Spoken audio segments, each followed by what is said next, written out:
Today, we talk about a slightly advanced topic, value versus reference. In our Essence of Python series so far, we explore variable, Python list, function. Hopefully, we have accumulated enough visual intuition for this idea to take a home run. A quick review. When we do variable assignment for number and string, we assign by making a copy of the value. This is a correct mental picture. Variable b takes on the value of 7. But a common mistake is this one, in which people imagining the assignment makes variable b becoming variable a itself. This is an incorrect mental picture to have. With this understanding, we know that if later on I reassign variable b to something else, variable a is still untouched. If I print a, it still prints 7. Cool. So far, so good. If the variable is number or string, we know what happens. But what about Python list? Previously, I foreshadowed that when I create a list, my variable is a reference towards a list, rather than my variable containing a list. I never explained why. So what is your mental picture when I do list assignment? Is it this one? Do I create a reference to the same list? Or this one? I make a copy of the Python list. And surprisingly, we don't make a copy. The new variable would have the same reference to the original list, and this has a profound implication. Let's say if I change a second element of list B, I will first follow the reference pointed by list B, and then modify the second element. But you see, since list A also referenced towards the same data, my modification on B has unintentionally affected A. If I print A, it's no longer 1, 2, 3. You see, assignment of list very much form a stark contrast with number and string. For number and string, you assign a new variable by making a copy of the value. Changing the new variable has absolutely no impact on the original one. For list, you make assignment by reference. Changing the new variable induces mutation on the original one. Next, let's upnotch the difficulty by bringing function call into play. But don't worry, I promise you that nothing had fundamentally changed from just now. So what I have here is that I have a function f of x. The function increased the value of its input by 1 and doesn't have a return statement. And then I create a variable k equal to 10. I call the function f on k. So if I print k, am I going to see k becoming 11? But first, let me ask you, what's your mental model? When I pass the variable k as input to function f, are you imagining something like this? The value of k, which is integer 10, enters a function. Or is your mental model the variable k itself enter the function? The correct answer, not surprisingly, is the former. Just like a variable assignment, for string and number, it's the value that gets moved. Let's execute the code to confirm.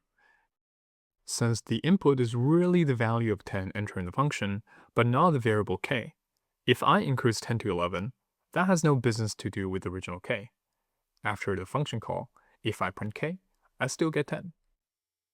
What about if a variable is a list and we're passing it to a function? Which one would it be? Are you passing the reference to the list to the function?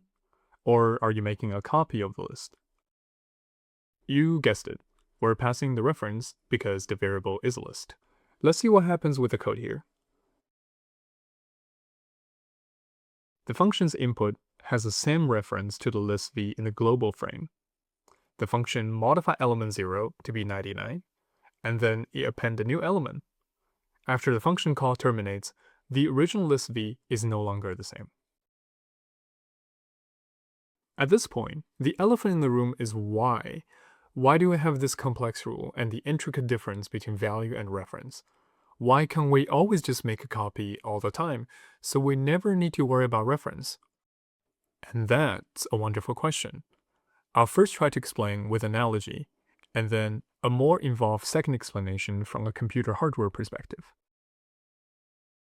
Suppose you read an interesting article on your phone, and you want to share with your friend. You have two options. One, you type every single word verbatim as a text message. Or two, you can just share the link to the article. Well, preferably we do the latter. We don't want to spend time typing down the text, because the article is really long. We just want to swiftly send the link, and we know that our friend just needs to click open the link. The link is just like a reference in Python. A reference is lightweight and passing them is easy and fast. Most Python lists in real programming setting, they're very, very long, containing millions and billions of elements. We can't afford having computer making copies of so many elements because making copies of data actually take time. Now, let's dive into the second explanation from a computer architecture perspective. Why does Python and many other languages use reference? Inside your computer, we have two key players, the CPU and the memory. The dance between them is what makes your code actually run. Down here, we have the heap memory. This is where large data lives, like Python lists. For example, a list that contains the entire book of Harry Potter sits right here. And near the top, we have the stack memory, where functions do their magic. When a function runs, it needs information about its input within the stack memory. Now, we could copy the entire list from the heap into the stack. But look at this. It's slow, it takes extra space, and worst of all, we're duplicating data we don't even need to change. Instead, we could do something smarter.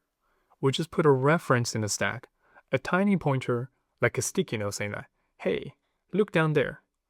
The CPU then follows the reference to the heap, grabs the actual data, and get to work. Cool. Hopefully you're starting to see why references matter so much in programming. So for now, here's a simple rule you can hold on to. Lightweight data types, like numbers and string, are passed by value, but heavyweight types, like list, dictionary, or class objects, are passed by reference. It's not a hard rule in every language, but in Python, this general intuition will take you pretty far.